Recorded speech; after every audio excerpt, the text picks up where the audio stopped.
Hey guys, it's IT Ops Guy.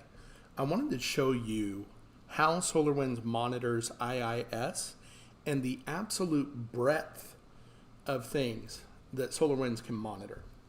So we're looking at a web server that I have called Web01. There's really nothing on it, just the test website from IIS. So it's not doing anything.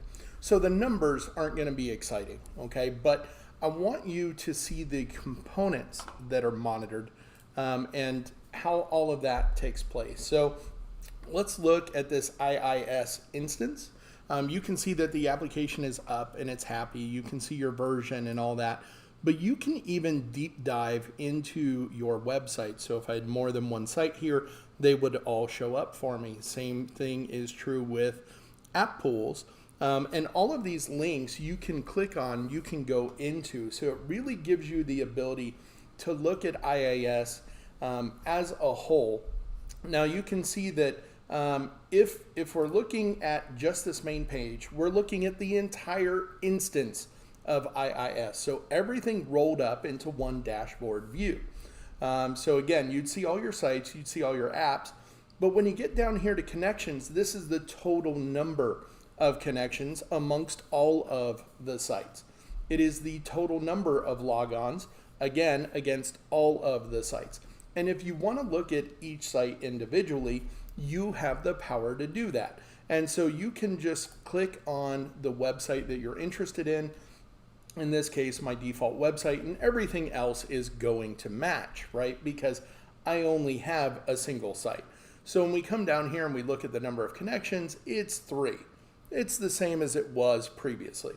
Total logons is 8. Again, same as it was previously on the last page because I only have the one site. If I've only got the one site, I don't really need to dive down deeper into it. All the information is going to be exactly the same.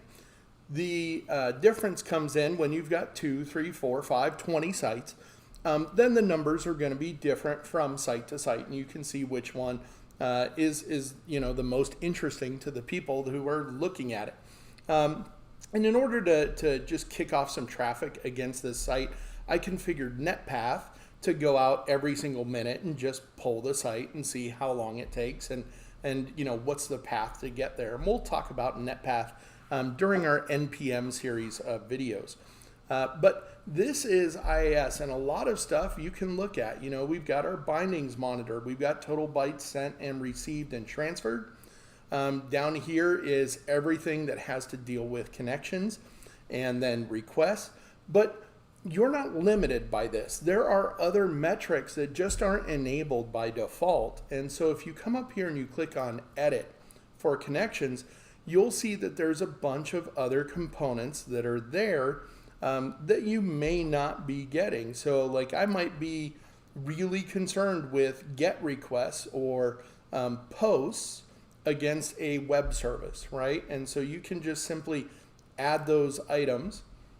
And as you add those components that you want, the graph will get larger for you and it will accommodate for those things. So you can see here's my GET request and I've got a total of 5. I can dive deep into them and search in. Now we're only looking at 2, so not a very high number and not an exciting graph, but you could imagine on a busier web service, it would be, spiky and up and down. You'd have periods where it was really busy, periods where it wasn't, and you might be able to correlate that data with, things going on within your environment or world events or, it depends on what your business is, right? So, anyway, you can dive really deep into SolarWinds, into IIS, because it gives you the ability to do so.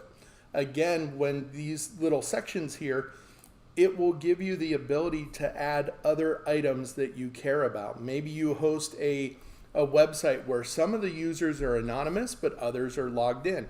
You can get that kind of information with SolarWinds.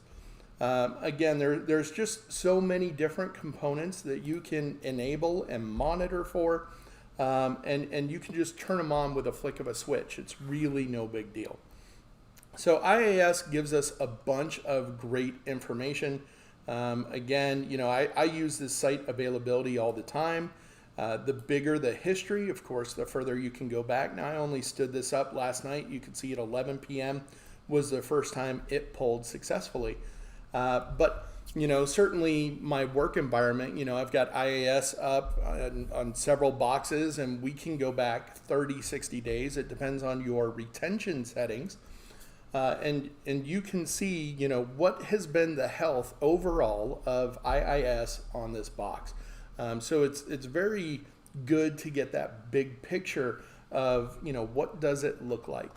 So that is IIS in a nutshell. There is so much more to go over and so much more to talk about. But I just wanted to give you just a quick explanation of what does IIS monitoring look like on SolarWinds? How can it help me? What will it do for me? I think hopefully now you've got some answers.